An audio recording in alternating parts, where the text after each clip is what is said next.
Mazda 3 with a 2.3 liter engine. We're gonna do a valve cover gasket replacement. This one has a lot of oil inside the spark plug boot of the ignition coil, so it's really bad all the way around. If you don't have to remove this, don't remove them, because every time you try to remove them, they will break. So this time I left this on. I'm not gonna break all of them because they're very brittle, so just leave it on in place. Take the 10mm bolts. We're gonna set it to the side, and then we're gonna start working on removing plugs, connectors, plastic connectors to the bolt, to the studs. And it's a fairly simple job. So let's get to work. All right, after we have removed all of the bolts, number 8mm bolts. This one is a kind of hard, the plastic that's attached to the wire harness. The best way to get it is just to release it from this clip on the bottom. If you can see it, we got a lot of sunshine right here, right there, and some of these bolts are gonna come out with the plastic. Some of them don't. This is a number 15, and the other ones are number 8. So we got like 4 of them to remove. The hose on the back. You push on the hose in. You push on the hose to the inside, and then you grab these edges of the blue plastic and you press them down like this. You press them down and then you pull your hose back. That's how you release these hoses. So we got all of it, all the connections. So we're gonna go ahead and remove them. This, I couldn't disconnect it without breaking it, so I thought it would break. So I just took out the bolt and left the connection with the sensor on it. Let's remove the valve cover now. So I have removed the valve cover, and as you can see, this is the reason why we're going to change the valve cover. These spark plug ports are filled with engine oil, and that shouldn't be like that. This one is even covered all the way up. I can't even see the spark plug, and that's how bad they are.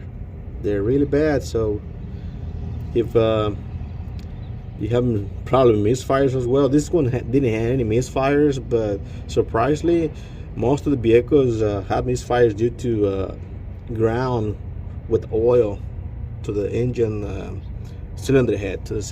So this one is halfway filled or full. So that's a good time to change your spark plugs as well.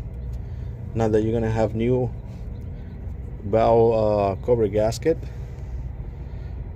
Hope this one helps someone. So let's keep working. To remove most of the oil that we had on the spark plugs, I use a oil extractor bottle with the hose, and it's this type of brand that I use, oil change pump. So it's just like an extractor pump, and most of the oil was clear out of the spark plugs.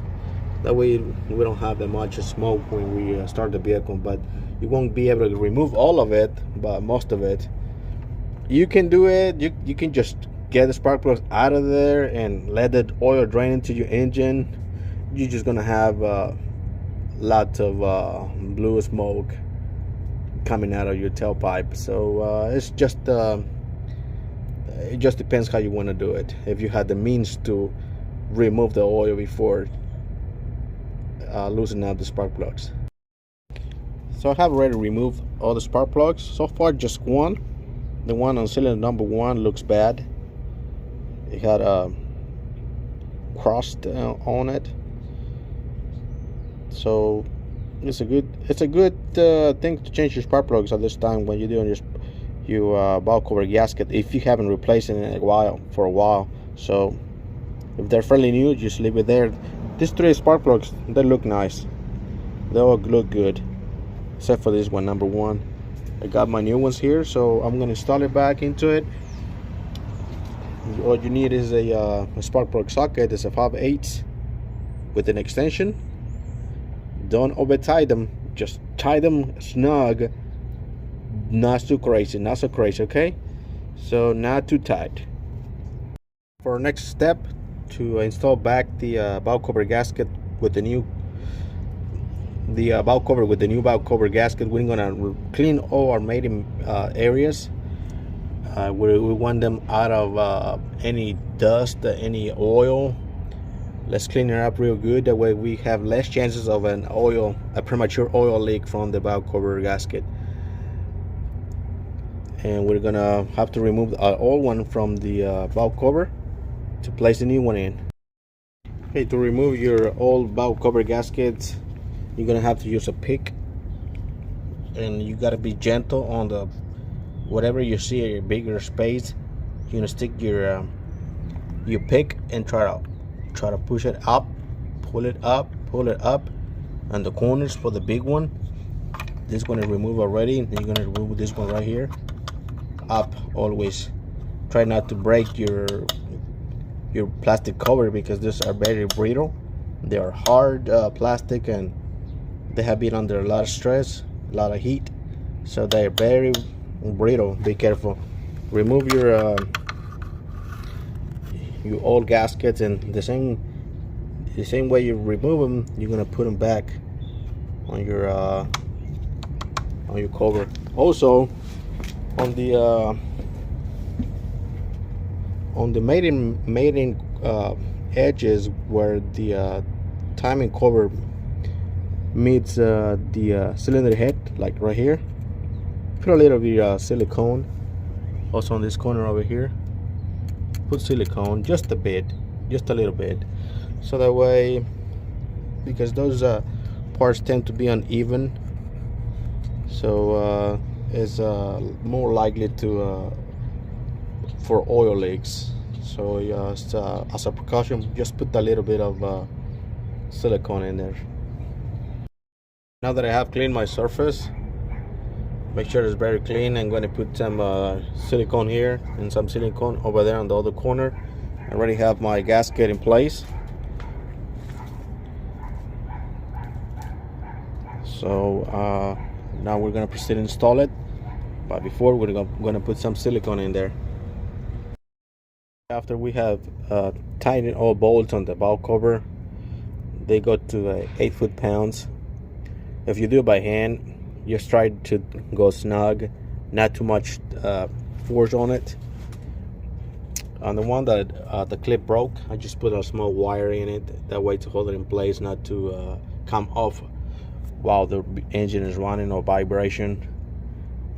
Also, we have 3 plastic studs. You're gonna have to remove them from your stud if they came out together, in order for you to tie that one first, and then you install this one by hand. You got 1, 2, and 3 on the back, the third one on the back. That's pretty much it for this job. Just make sure you have everything plugged back together, and that's all.